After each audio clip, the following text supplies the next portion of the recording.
మెదక్ జిల్లా రామాయంపేటలో 79వ స్వాతంత్ర దినోత్సవాల్లో భాగంగా రామాయంపేట పట్టణ బీజేపీ పార్టీ అధ్యక్షుడు సేలం అవినాష్ రెడ్డి ఆధ్వర్యంలో తిరంగా యాత్ర నిర్వహించారు.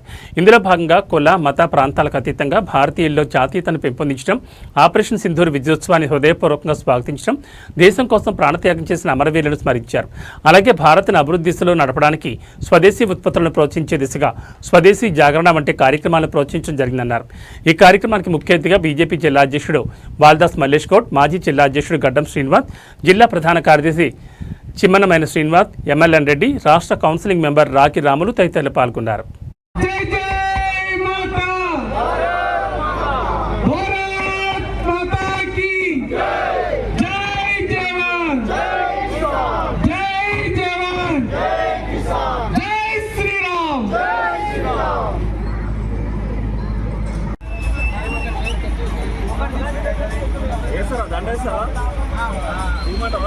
సుమారు 200 సంవత్సరాలు పరిపాలించిన తర్వాత యావత్ దేశ ప్రజలందరూ కూడా ఒకటై మన దేశాన్ని మనమే పరిపాలించుకోవాలి, ఈ దేశంలో ఉన్నటువంటి విదేశీయులను పారదోలాలి అని చెప్పి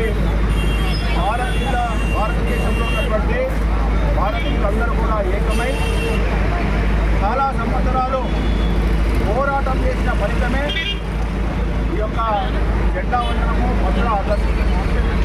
మరి 15 ఆగస్టు రోజు తలపెట్టిన తిరంగ యాత్ర ఈరోజు రామాయంపేటలో ఘనంగా నిర్వహిస్తూ ఉన్నాం.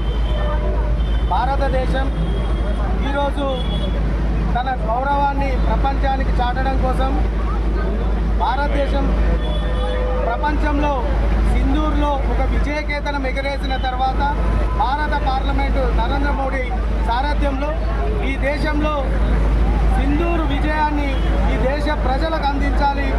ఈ దేశ ప్రజలు ఎవరైతే ఉన్నారో సింధూరు విజయాన్ని చూసి ఈ దేశంలో ఉన్న ప్రతి వ్యక్తి కూడా సంతోషంగా తన యొక్క ఆత్మగౌరవం ఏదైతే ఉందో భారతదేశం మనం స్వతంత్రం తెచ్చుకున్నాం. ఈ యొక్క స్వతంత్రం వచ్చిన తర్వాత మరి భారతదేశ ప్రధానమంత్రి నరేంద్ర మోడీ గారు అయిన తర్వాత భారతదేశం యొక్క ఖ్యాతి ప్రఖ్యాతులు అన్నీ కూడా మరి ప్రపంచానికి తెలియజేసిన మహానుభావుడు మన భారత ప్రధానమంత్రి నరేంద్ర మోడీ గారు. మరి దేశాన్ని అన్ని రంగాల్లో ముందుకు తీసుకుపోతుంటూ ప్రతి రంగంలో మేమంటూ ఉన్నాము. మా భారతదేశానికి పోటీ అనేది ప్రపంచంలో ఏ దేశం కూడా లేదనే రీతిలో మరి భారతదేశాన్ని ముందుకు తీసుకుపోతున్నాడు.